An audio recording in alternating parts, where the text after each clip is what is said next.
Bonjour et bienvenue sur Mobility TV. Aujourd'hui, interview Starting Block avec Vélivélo et plus précisément avec vous, Asma Shakir Alaoui. Bonjour et merci d'être là. Bonjour, merci de me recevoir. Vous êtes la cofondatrice, donc vous faites partie de l'équipe Vélivélo. Peut-être commencer de manière un peu classique. D'où vient Vélivélo? Comment est venue l'idée de cette création et votre rôle à vous? Alors, Vélivélo, c'est une solution de mobilité pour les professionnels de la livraison. Donc, concrètement, Vélivélo est concepteur de vélos utilitaires qui viennent répondre aux exigences de la livraison du dernier kilomètre et qui a intégré toute la chaîne de valeur, de la conception du vélo jusqu'à sa location, en passant par sa maintenance, sa réparation, les assurances vol-casse et un outil en interne que l'on a développé qui est un logiciel de gestion de flotte. Donc même si on pense ne pas connaître Vélivélo, en fait, on en a forcément vu dans les centres-villes pour les livraisons, notamment de repas, mais pas que. Livraison de dernier kilomètre, c'est vraiment ça, c'est cet usage dans les grandes villes qui s'est fortement développé? Alors c'est tout à fait ça, c'est la livraison du dernier kilomètre dans le sens très global du terme, parce qu'on a l'immense conviction de dire que livrer des colis de 20 cm3 dans des camionnettes de 30 m3, ça n'a pas de sens. Qu'on veut décarboner la livraison du dernier kilomètre, que ce soit de la livraison de repas, comme la livraison de courses ou la livraison de colis. L'idée, c'est d'adresser le bon véhicule pour la bonne livraison. Et justement, qu'est-ce qui peut faire la spécificité de Vélivélo? Quel type de véhicule vous proposez? Alors, Vélivélo, pour un peu comprendre la manière dont on a adressé le marché, il faut savoir que c'est un constat terrain qui a été fait par mes deux cofondateurs, Othman et Jamil, qui étaient d'anciens restaurateurs. Donc, c'était des franchisés Domino's Pizza, qui livraient en scooter thermique, qui est le véhicule le plus communément utilisé dans ce secteur d'activité. De manière classique, Et qui sont arrivés à un moment de leur vie entrepreneuriale à se poser la question de se dire, est-ce que le véhicule qu'on utilise est le véhicule le plus adapté? Et ça ne l'était pas pour de nombreuses raisons, extrêmement coûteux, entre les assurances, le carburant, c'est un véhicule coûteux, accidentogène, qui génère beaucoup de nuisances sonores vis-à-vis du voisinage et qui n'est pas un véhicule écologique non plus. Et de là est venue la réflexion de se dire quel est le meilleur candidat pour remplacer un scooter thermique, probablement le vélo électrique. Donc, ils font des tests dans leur restaurant et c'est un succès, ça fonctionne très bien, à quelque chose près.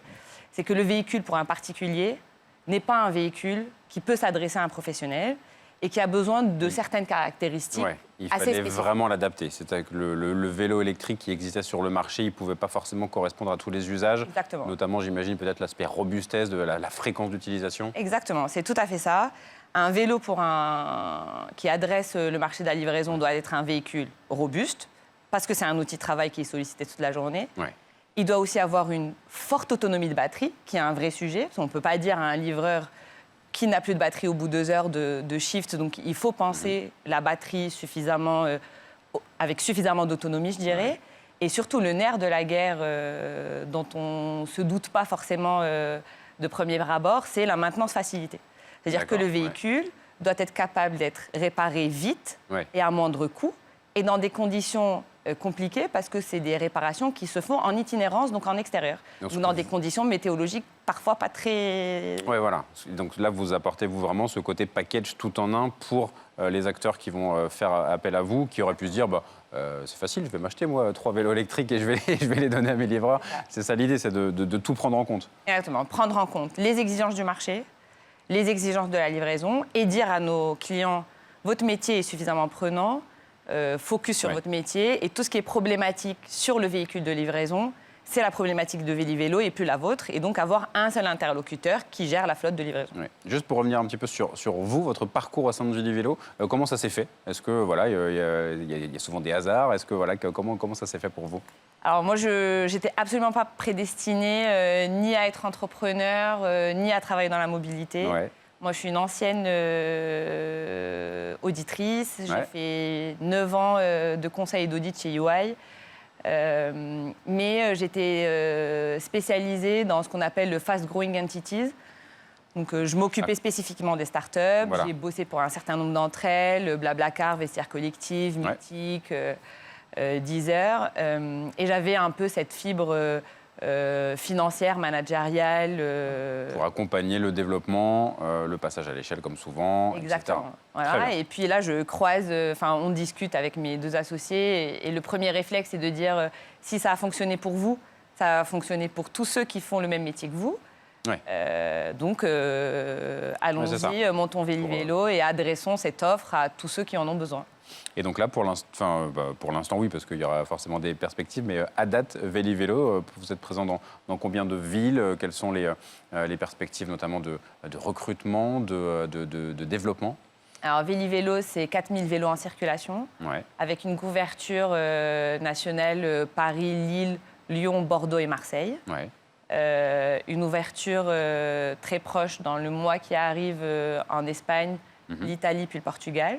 OK. Et puis on essaye également d'adresser le marché de l'Afrique du Nord, Ouais. qui est également un marché extrêmement mature sur la livraison du dernier kilomètre et qu'il faut qu'on puisse adresser correctement. Ce sont tous les endroits où il y aura cet enjeu dans les grandes villes, les grandes métropoles. Exactement. Voilà, toutes ces collectivités auront ce besoin-là. C'est ça, c'est toutes les villes bondées, agglomérations, avec des sujets de livraison verte, de désengorgement des villes.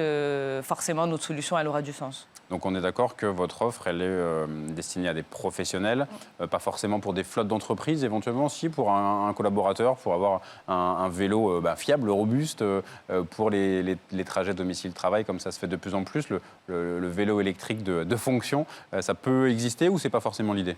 Alors, nous, on a trouvé notre légitimité dans la livraison du dernier kilomètre. Ouais. Parce que c'est un métier qu'on connaît, que mes associés connaissent, on parle le même langage, on sait ce dont ont besoin nos clients. Mais effectivement, le champ des possibles est très large. Là, ça pourrait être d'autres vélos, peut-être pas forcément exactement les mêmes. Exactement. De C'est toutes pas les mêmes, manières, nous adressons nos vélos selon chacun des applicatifs. Parce que Ouais. vous doutez bien que livrer un repas n'a pas les mêmes besoins que livrer un colis en termes de poids, de volume. Ce n'est pas les mêmes problématiques. Et puis, on voit ces derniers temps une vraie attraction chez les artisans. Ouais. C'est-à-dire qu'on va pouvoir équiper des plombiers à domicile, des mécaniciens à domicile, qui se déplacent. Donc, toute personne qui a besoin de trajets, gagner du temps, Exactement, etc. Ça du pourra poids et du peut-être volume. pas remplacer tous les trajets, mais ce sera un complément utile pour eux. Tout à fait, Ouais. exactement. Et puis, effectivement, le sujet de la mobilité, le vélo taf est un sujet qu'on pourrait facilement adresser, que l'on n'adresse pas encore aujourd'hui. Mais comme on dit, qui fait le plus fait le moins. À suivre. Et sur la place du vélo, justement, en ville, dans les grandes villes, vous avez senti une réelle évolution parce que c'est toujours compliqué avec les voitures, les bus, etc. Est-ce que c'est une piste cyclable ou pas? Ça est en train d'être un petit peu plus facile ou est-ce qu'il y a encore du boulot? Nous, on a vu une vraie évolution du sujet. Véli-Vélo existe depuis 4 ans et les 2 premières années ont été des années où Véli-Vélo a évangélisé le marché. Parce qu'il y avait de vrais sujets, compliqué de faire descendre un livreur de son scooter pour le faire monter sur un vélo, donc beaucoup de pédagogie. Et aussi, les infrastructures n'étaient pas spécialement dédiées à l'utilisation d'un vélo. Et en dépit de toutes les conséquences que ça a pu avoir, le contexte sanitaire, ça a été pour Véli-Vélo une vraie opportunité, avec l'apparition des coronapistes. Ouais. Des pistes cyclables. Qui sont en train de devenir pérennes quasiment Exactement. partout, ou qui s'adaptent, ou qui évoluent. Mais Tout à fait. Et puis là, le sujet, alors il y a eu 2 effets. Le premier effet, c'est que la profession qui était dehors était des livreurs, donc plus de livreurs, plus de véhicules et de meilleures infrastructures. Et clairement, aujourd'hui, Paris devient une ville cyclable, ce qu'elle n'était pas il y a 4 ans de là. ouais, c'est ça.